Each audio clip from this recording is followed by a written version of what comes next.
Good morning, everyone. Welcome to a regular meeting of a panel of utility commissioners and staff of the Public Utilities Regulatory Authority, held today, Wednesday, November 30th at 10 a.m.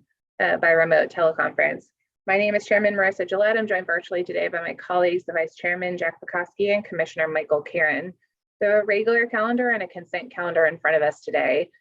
With respect to the first item on our regular calendar, docket number 220602, GenCon Energy LLC application to establish 2023 revenue requirements. I respectfully offer a motion for the panel's consideration to delay consideration of this item until the December 14th regular meeting agenda. So the motion on the table is to delay our vote on this item until the December 14th regular meeting at 10 a.m. Is there a second? Second. Thank you. The motion has been regularly moved and seconded. Mr. Bumpkin, please take a roll call on the motion. Chairman Gillette? Yes. Vice Chairman Pekoski? Yes. Commissioner Karen? Yes. Thank you. So we will take up that item at the December 14th regular meeting. So we'll move to the second item on today's regular calendar, docket number 220833, the application of the Connecticut Light and Power Company doing business as Eversource Energy for approval of the issuance of long-term debt. We have Ms. Skouras with us from Authority staff this morning to present the decision for the panel's consideration. Good morning, panel. This is Rita Skouras. I did undo my video, but can't see me. Hold on. I forget. It's okay, Ms. Skouras. We can Okay. All right. Thank you.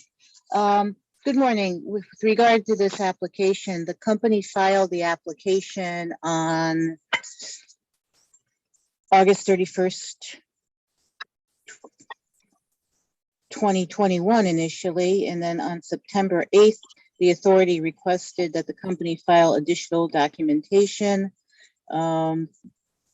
With regards to the additional documentation, we received that on September 22nd and started the clock on this docket. Then the application is pursuant to 1643 of the Connecticut General Statutes and 1643-1 ed seq of the regulations of the Connecticut state agencies. The company Connecticut Light and Power, doing business as Eversource Energy, applied to us, the Public Utilities Authority, for approval to issue first mortgage bonds or unsecured notes up to $2 billion during a period of time from the date of this decision through December 31st, 2026. This long-term debt would be in the form of mortgage bonds or unsecured notes in one or more series with a maturity ranging from 1 to 30 years. The company requested that the long-term debt be issued either fixed or floating and be distributed in public markets, and such that the interest rate would not exceed the applicable treasury bond, or if fixed, or a floating rate benchmark if floating by more than 400 basis points. That was our initial application. Subsequently to the initial application, the company filed an alternative proposal that was provided to us in late file number 2, which modified the application such that the issuance of the long-term debt was reduced in principal amount up to 1.15 billion, and also reduce the maturity term to a shorter period that would be from the date of this decision through December 31st, 2024, except for the time and the amount of the principal. All of the other aspects of the proposal are the same as previously mentioned. In our review, the authority examined the following financial factors with regards to the alternative proposal of the 1.15 billion over the shorter 2-year maturity period, and found the following.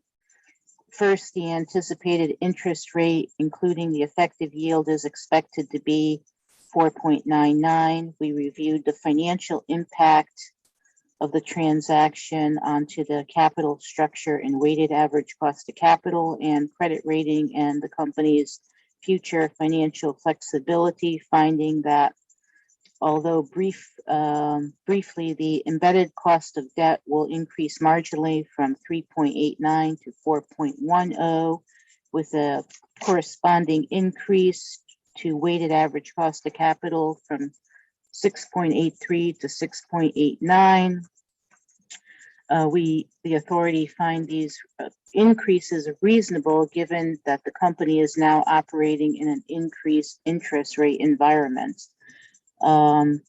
Additionally, financial ratios and the credit rating ratio analysis was reviewed by the authority, finding that while the ratios will slightly reduce, that is, become worse, they will remain with industry parameters.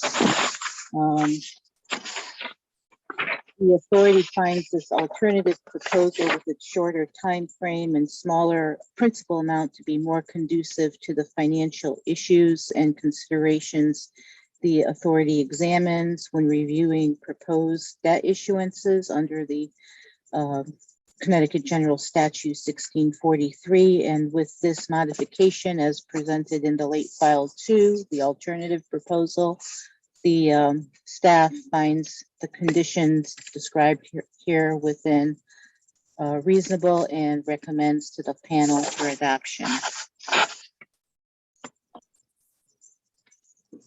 Thank you, Ms. Grice. We will take up this now. Is there a motion? I move adoption, Madam Chairman.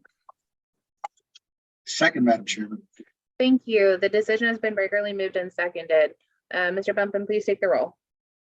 Chairman Gillette, Other Yes. Vice Chairman Bukowski, Yes. Commissioner Karen, Yes. Thank you. The decision has been adopted.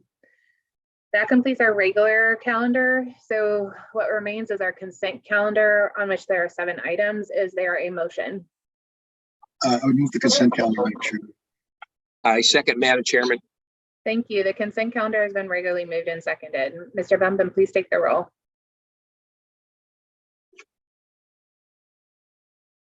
Mr. Bumpin? Chairman Gillette, Yes. Vice Chairman Bukowski, Yes. Commissioner Karen, Yes. Thank you. The consent calendar has been adopted in full. We have reached the end of our regular meeting agenda. We will adjourn. We will reconvene next Wednesday, December 7th at 10 a.m. for our next regular meeting. Thank you. Have a great day.